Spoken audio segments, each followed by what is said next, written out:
In this video, we are going to be completing the nucleophilic substitution reactions for haloalkanes and haloarenes. So we started with talking about chiral. First, we talked about the SN1 and SN2 processes, and then moved on to what a chiral carbon is, what's optical activity, all of those fun things. Definitely check out my previous videos for you to understand that better. So let's start off this video with talking about inversion, retention, and racemization reactions. So when you have a particular molecule like this one, so this particular carbon, let's switch to red for funsies. So this particular carbon is an asymmetric carbon because it has four different groups attached to it. Now you have the CH3 coming towards us, this is going away from us, and these two are on the plane.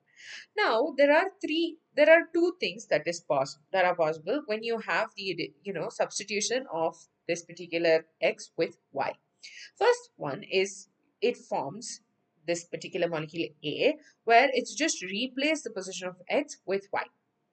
So if you notice, the configuration has not changed. So this particular case is called as retention of configuration. So what's happened over here? Because the configuration stayed the same between the reactant and the product, you have the retention of configuration.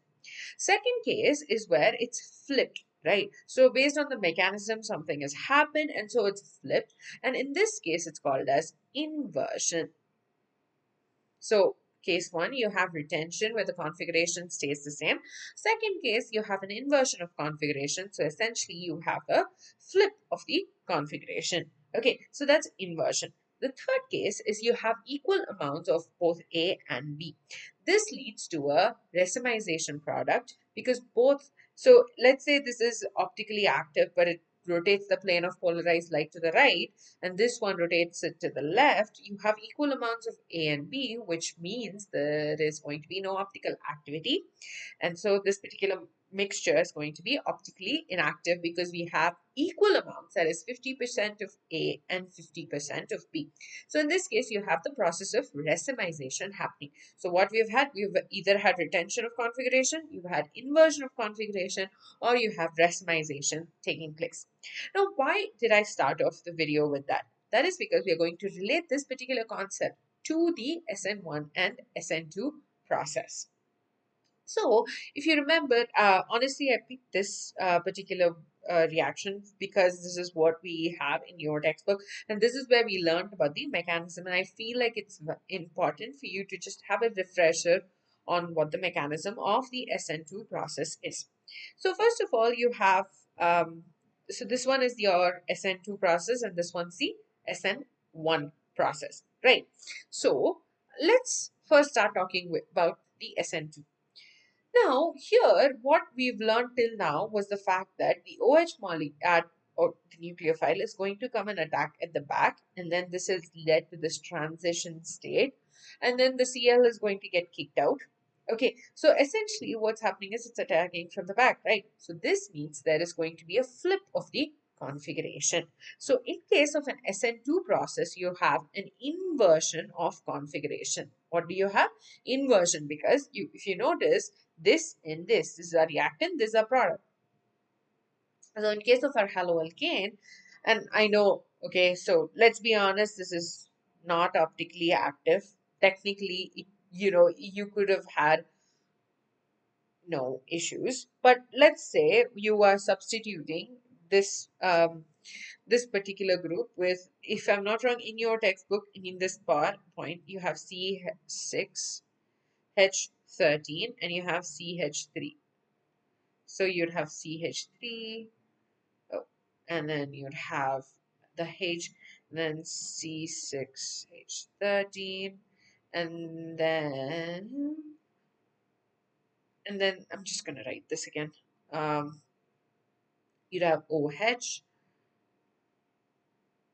CH3, H, and the C6H. 30. So essentially, you have an inversion of configuration taking place. And yes, now this carbon is optically active because it has different groups attached to it.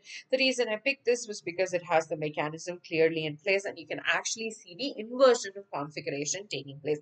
That's what's more important for us to understand. The next case, in case of our SN1 process, over here, it leads to the formation of what? Carbocation. So this carbocation, now when you have this carbocation, it's going to be essentially means you have this OH group can attack either from the bottom or at the top. So you have equal amounts of both of the products being formed. So this means that it leads to the formation of a racemic mixture. So SN1 reactions lead to the formation of a racemic mixture, whereas SN2 leads to an inversion of configuration. Okay, so essentially that's all you need to understand. Um, so you have equal amounts of the plus and the minus butane to all forming, and this in turn means that your mixture in the end is going to be racemic and it's going to be optically inactive.